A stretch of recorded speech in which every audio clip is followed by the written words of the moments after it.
मैं कशिश और स्वागत है आपका नेक्स्ट 9 न्यूज में।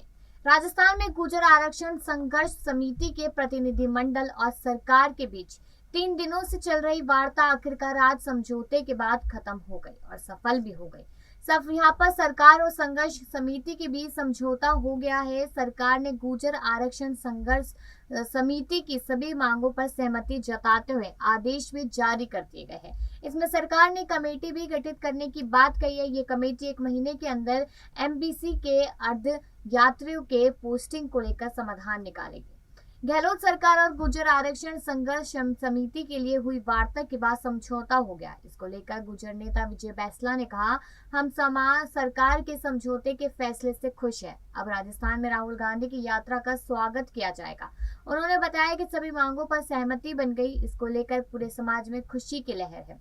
जो भी अड़चने आ रही थी 1 महीने में कमेटी उनका भी जल्द समाधान कर देगी। अब आपको बता दें कि यहाँ पर कुछ लोगों ने ये कहना शुरू कर दिया है कि गहलोत पायलट के सामने आखिरकार झुक ही गए क्योंकि गुर्जर समाज है। गुर्जर समाज के युवाओं पर आंदोलन के दौरान दर्ज किए गए मुकदमे हटाने के लिए सहमति बन गई। विजय बैंसला ने समाज के युवाओं से कहा कि पहले राज्य सरकार से जुड़े 20 मुकदमे हटाए जाएंगे, फिर केंद्र और रेलवे से जुड़े मुकदमे हटाने के लिए राज्य सरकार केंद्र को चिट्ठी लिखेगी। इस दौरान विजय बैंसला ने मीडिया से बात करते हुए स्वीकार किया कि वो चुनाव लड़ेंगे, चाहे गंगानगर से ही क्यों ना लड़ना पड़े।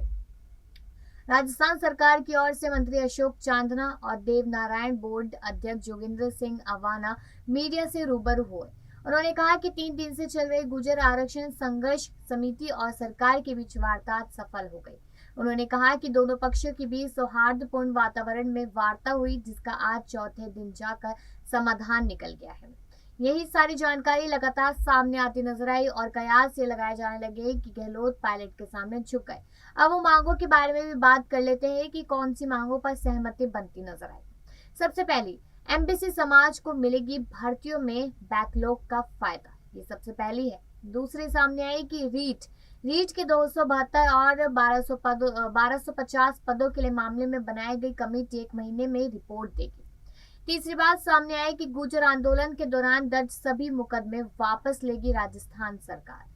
चौथी बात सामने आती है कि एमबीसी वर्ग के लोगों को SC/ST के तरह मिलेगा ट्यूशन फीस का लाभ।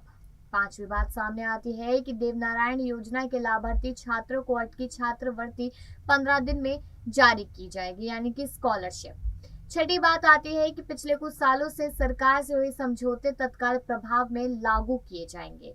ये सारी बातें लगातार सामने आती नजर आती है। और 7वीं बात यह है कि केंद्र के द्वारा आंदोलन के दौरान दर्ज मामले में राज्य सरकार करेगी मुकदमा वापस लेने की सिफारिश। यही सारी बातें लगातार यहाँ पर आती हुई नजर आ रही है। लेकिन इस बीच एक और बड़ी जानकारी सामने आई जब ये कहा गया कि राहुल गांधी के नेतृत्व में भारत जोड़ो यात्रा राजस्थान के करीब आने से पहले गुर्जर आरक्षण संघर्ष समिति ने दावा किया था कि यात्रा को हम राजस्थान में घुसने नहीं देंगे। इसको लेकर गहलोत सरकार गुर्जर आरक्षण संघर्ष समिति से बातचीत कर रास्ता निकालने में कामयाब भी हो गई। लेकिन यहाँ पर सवाल यही बनता है कि गुर्जर समाज के सामने झुकते नजर आए हैं गहलोत, लेकिन बार बार ये जवाब आना, ये जानकारी आना कि पायलट से माफी मांगने को मजबूर हो ही गए हैं गहलोत। क्या सही लगता है एक मुख्यमंत्री के लिए सब बातें करना? अपनी राय इस पर जरूर दीजिएगा और बाकी ऐसी खबरों के लिए लगातार देखते रहिए नेक्स्ट 9 न्यूज।